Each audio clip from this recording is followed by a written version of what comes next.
in the new year. Compliments, Jonga, all the nice things. Welcome back to my channel. If you're new here, welcome. I hope you do enjoy my content. Please do like, share, and subscribe. And if you're returning, love you down. Mwah. So guys, welcome to my first ever sit down video. I'm so excited. It's something different, and you know what, that's what I want to do on this channel. I really don't want to box myself in and just do one type of content. Sometimes I'm going to have stories to tell, sometimes I'm going to have things to speak about, sometimes I'm going to be going places. So there's going to be a time and place for everything. I did feel like, let me start this new year off with just sharing my reflections of last year, which is 2024, and just my New Year's resolutions and what I'm trusting God for. You know, I was a bit hesitant because I feel like one of my resolutions for this year is to share less, is to be more mysterious. Not mysterious, but just like, you know, be discerning with what I share on the internet. I mean, I'm generally a private person, but you know, you can always sometimes just overshare. I feel like sometimes I can do that as well. So I was a bit like hesitant, but I did realize this could be a good way to kind of hold myself accountable. You guys can hold me accountable and just put things out into the world, put it out, speak it into existence. You know, that always works for me. So yeah, I think I'm going to just try and be as honest and as transparent as possible, so I can just like, yeah, you know, speak life into myself and just honestly reflect, because last year was quite the journey. Like, so much happened, but don't worry, we're gonna get into all of that. I have my notes on my phone, so let's get right into it. Yo guys, in 2024, computers definitely crashed. Bridges definitely were burned, lessons were definitely learned. Like, I think the first point is just how much of an interesting year 2024 was, especially for friendships. Like, I fell out with people I never would have imagined I wouldn't be friends with anymore. I made new friends. There were weird dynamics in friendships. There was just like so much, and I think the biggest thing for me was just the friendships that crashed. RIP to them. But yeah, I think I just realized a lot, guys. Honestly, we don't always realize how much impact our actions have on our friends, and the fact that we are all capable of hurting one another as friends and stuff like that. So I think definitely that was something I realized last year. Some friendships are mostly surface level, so you know, it's easy for, like, when it's time to get into the deeper stuff, where you just realize that maybe I'm not compatible friends with this person. We don't have the same values, we don't have the same yeah, we don't align as people, you know, because obviously most of the time the friendships could have been based on just having a good time, living life, being up. But then, like, when it comes to like core values, because as you grow you realize that, I mean, it's okay to have friends for vibes or whatever, but personally I'm just realizing that I'm at an age where I need to be building friendships or have friends around me that I'm going to keep around for life and not just for convenience, you know.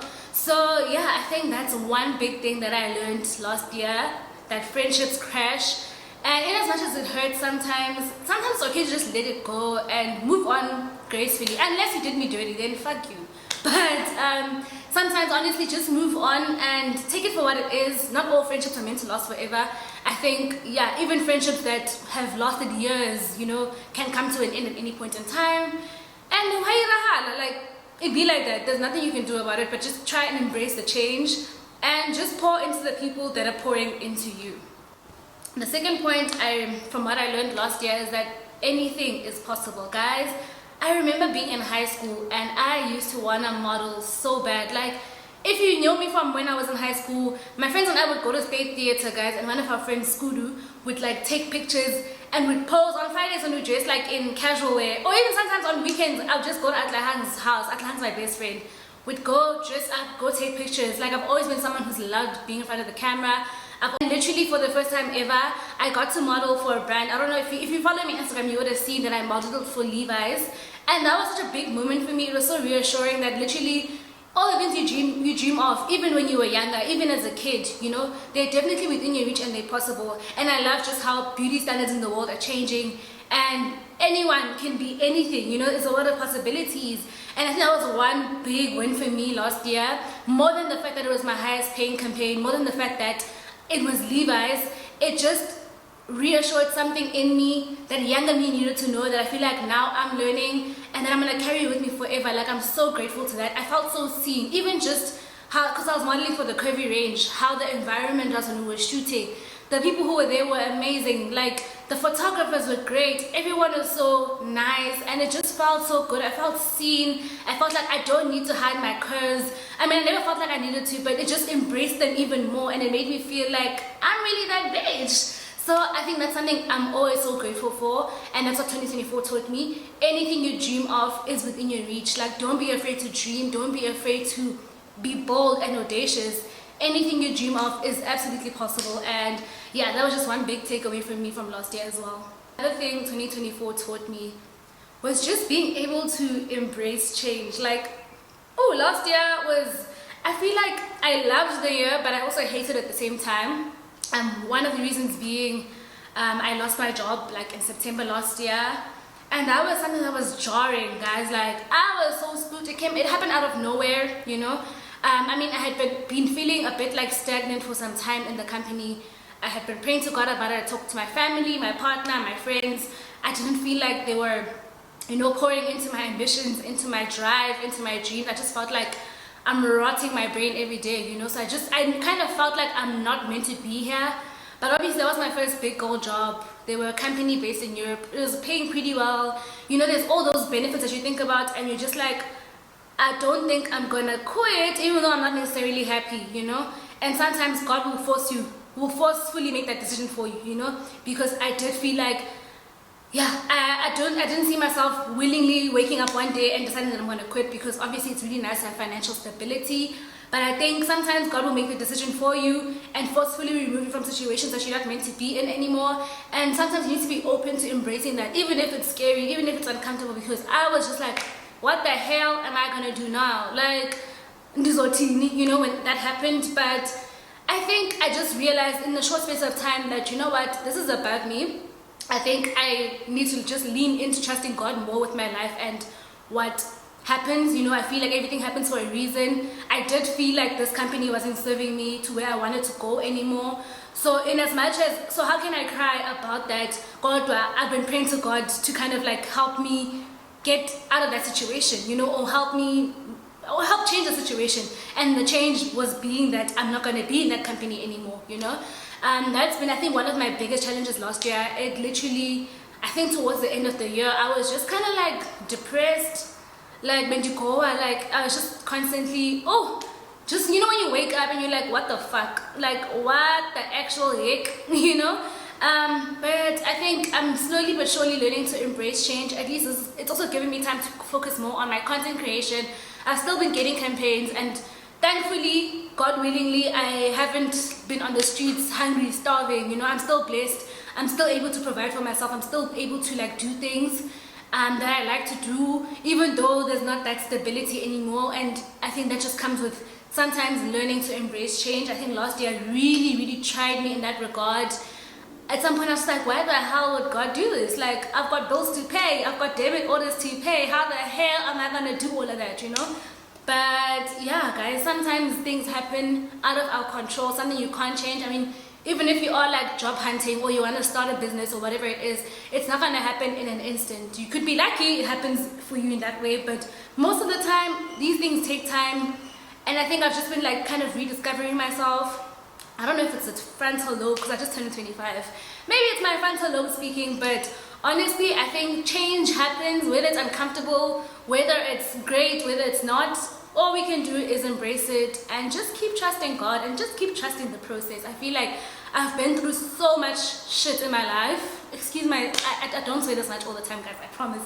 But I've been through so many terrible things, like so many traumatic experiences and stuff. But here I am still standing. I've mostly healed from those things. So why can't I recover or bounce back from this? You know, that was one of my biggest takeaways from 2024. And lastly, another realization I had last year was that it's never too late to revisit your passions. Like, I was a YouTuber and I retired. I thought I was in retirement forever. But I always knew I wanted to be in the YouTube space. You know, I feel like it's just something I like. I like being in front of the camera, like I said. I love creating content. I love doing stuff. I love living life. So I've always felt like maybe YouTube is something I was going to revisit at some point. But when I did, I wanted to revisit it with a different angle, you know. So if you had followed my channel previously, when I had a channel before, I was doing music content, and I just felt like that was kind of becoming monotonous. So I needed to change it up, and I don't know what exactly I'm going to do or how I'm going to change it up.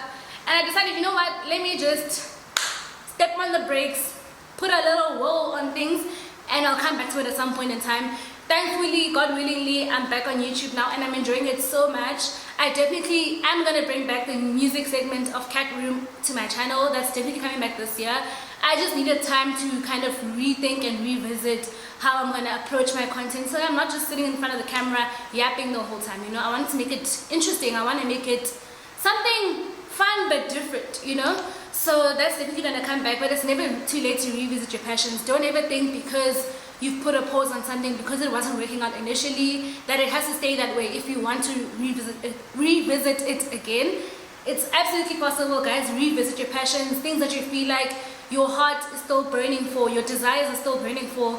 Maybe just, you know, double down, go back and go look at it again, and maybe you'll find inspiration on how to go about it again. Because now I'm here, I'm vlogging, I'm doing sit down videos, I'm back on YouTube, but I'm just gonna try and, you know, diversify it as much as I can. It's never too late to revisit your passions.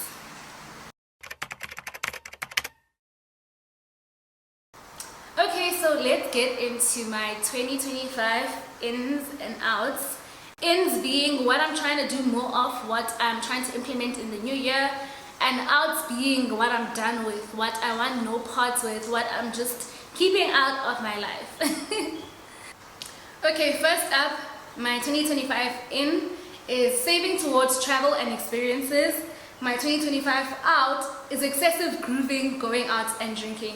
Now, anyone who knows me knows that I love a good time. Me and my girls love being outside. We love just enjoyment. You know, we're young and hot, of course. But I feel like I'm at a point where I want to travel, guys. I'm literally 25 this year, and my passport has not seen a single stamp besides Lesotho when I was 12. Like, let's get serious. Like, I need to get a Terminal A and be in the air flying to an island somewhere doing, you know, stuff like that. Guys, let's groove overseas as well. Like, let's go groove in Thailand. Let's go groove in Bali. Let's go groove in Bora Bora. You know, let's do something different. Like, honestly, there's nothing more that alpaca can show me. I love alpaca down, no shade, but what else am I going to see at alpaca that I haven't seen before? Exactly. Like, I'm just, yeah, guys. You know, I think I was doing the math on how much I've spent on going out, groove, restaurants, which is like fine, I'll do that occasionally, but I don't want that to be my mantra anymore, because when I do the math of how much going out costs, it's nuts. Like, if I could have put that money towards a trip, I definitely could have done 1 or 2 little cute trips out of the country. Guys, like, the price of cocktails, number 1, the price of food, number 2, the price of shots, number 3. Like, alcohol, drinking is expensive, it's an expensive habit. And it's even worse when you like nice things as well, because you're going to want to have a cute outfit, you're going to want to look good and be outside.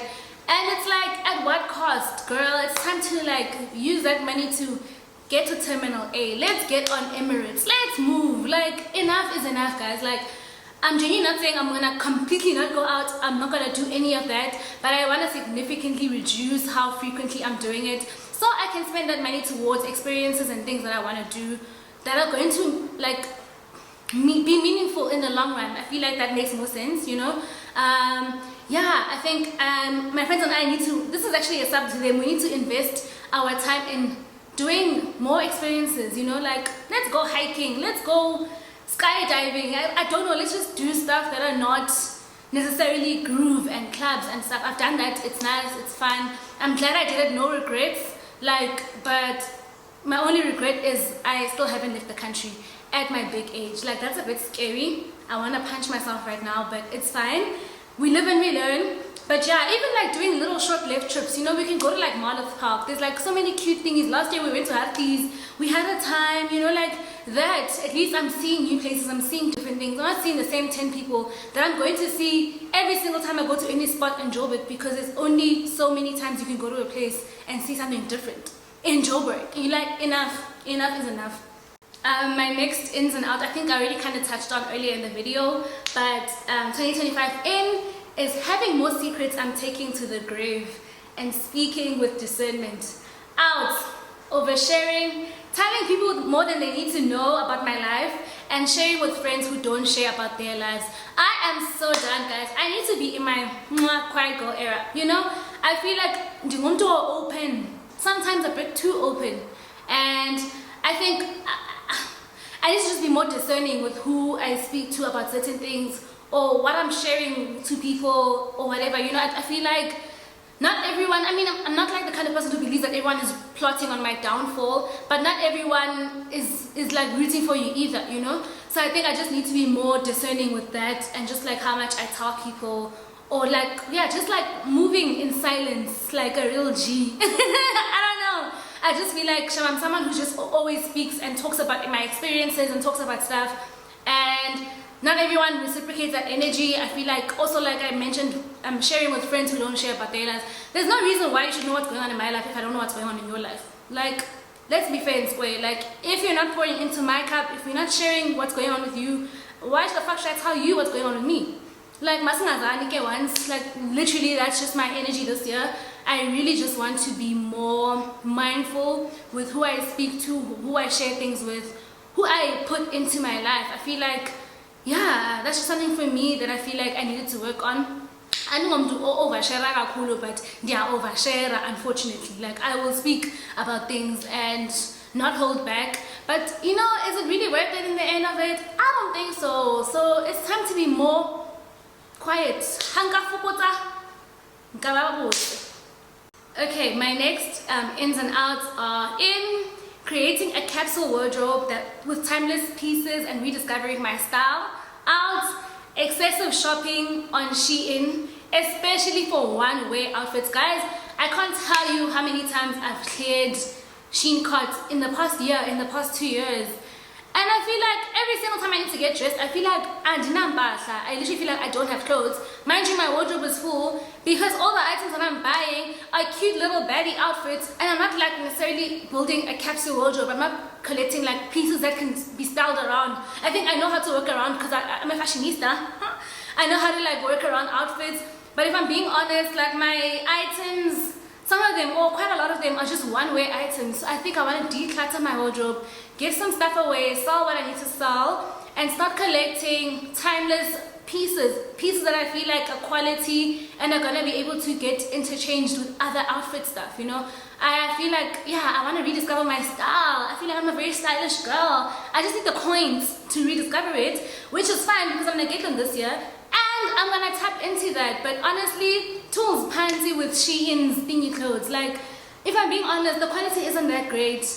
It's nice for if you want something affordable, sharp, you get what you pay for.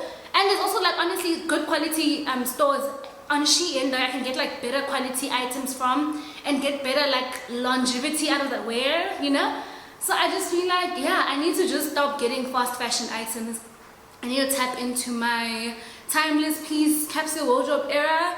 Not to say I'm gonna dress like a rich auntie, I'm gonna start wearing blazers even to the club, no, but I just really want to get items that I feel like are worth the coins that I'm spending, because I really do clear carts a lot in the year. And at what cost? Because most of these stuff, if I've worn it before and I've posted on my feed, I can't really interchange it with something else. No one really cares for that, but I care. Like, I need to be able to work around with items and swap them out with other things and still look good, period.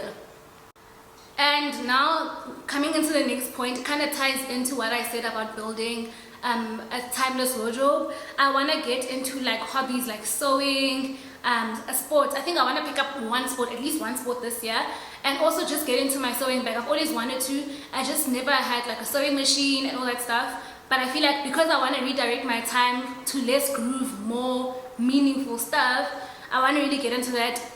Luckily, my partner has, his mom had a sewing machine, which is actually here.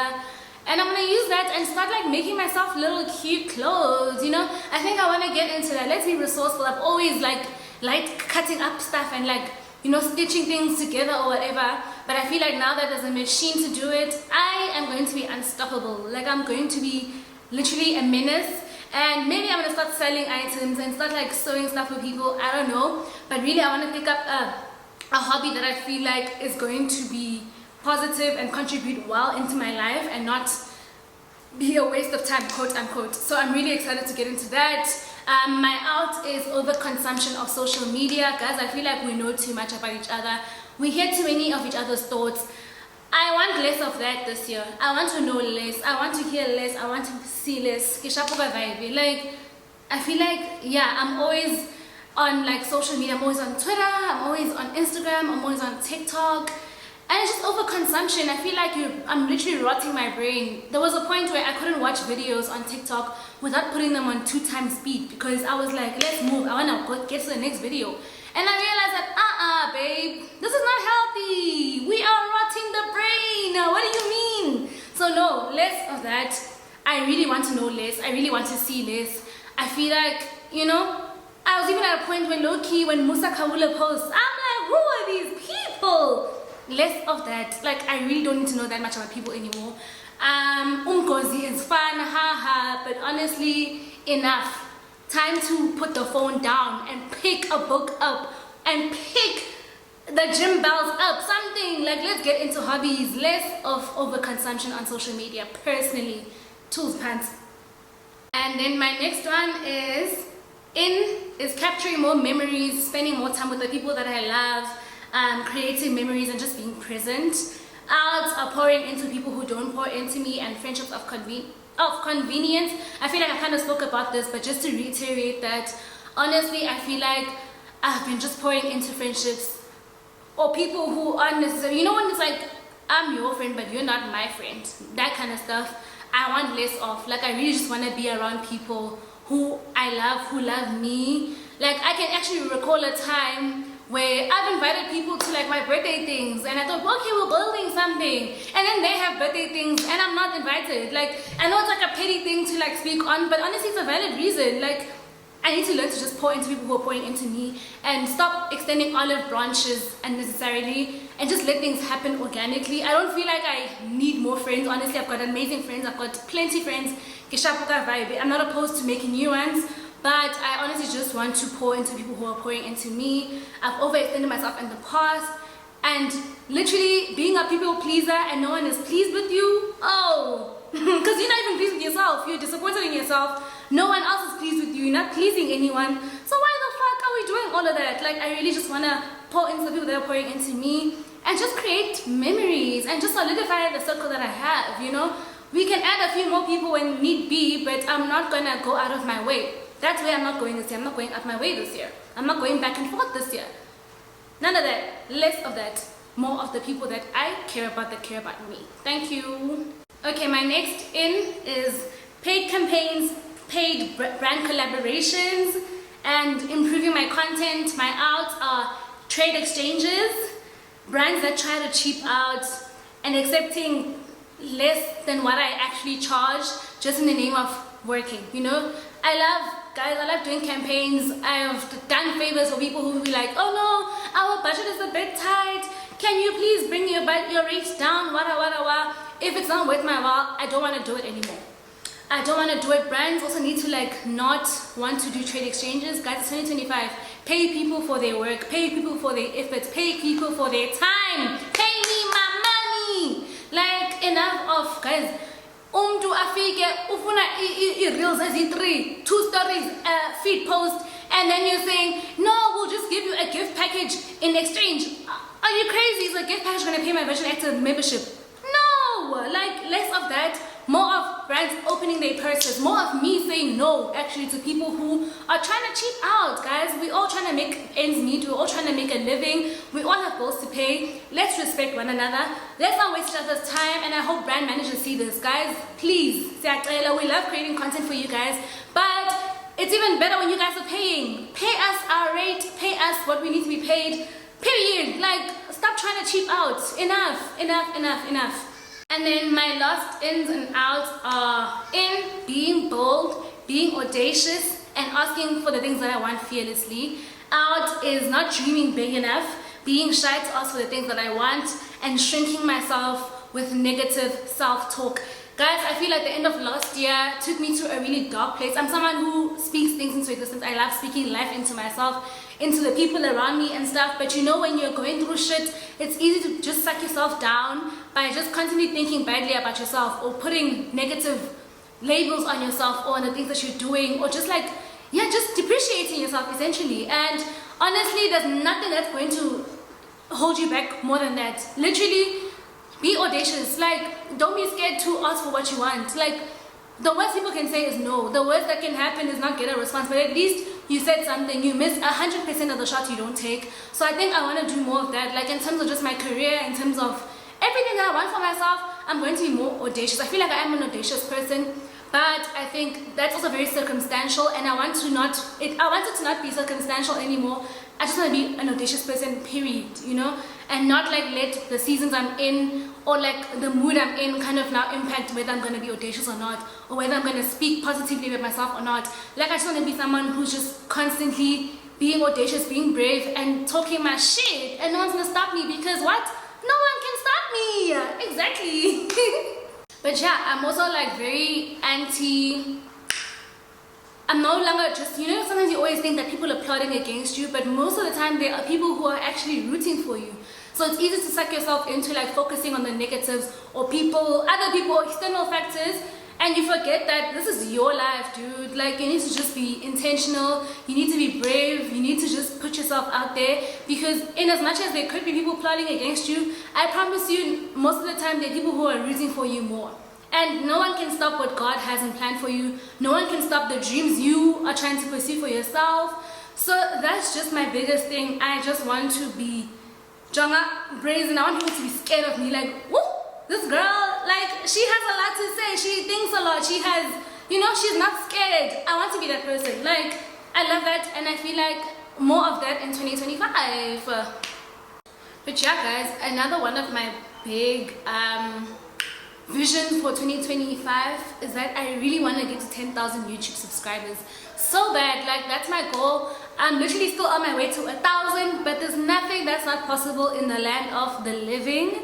I'm literally gonna do my part, obviously, by being consistent, putting content out there. But like, if I could reach 10K by December, I would actually scream. Like, I would actually lose my shit. But yeah, I'm very hopeful. I'm gonna do my part. I hope everyone else does theirs. Like, subscribe if you haven't subscribed already.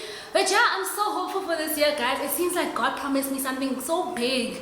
I'm so hopeful. I've got like a sense of, you know, I got this, that energy, and I love that for me. I cannot wait to come back and revisit this video and just tell you guys exactly what I got done, because I'm gonna get shit done this year. I literally already made my vision board for the year. I have a bingo card where I'm going to cross off everything in the boxes as I achieve them. Listen, I've got big dreams for this year. I've got big hopes, and I can always just pray and do my part in helping reach them.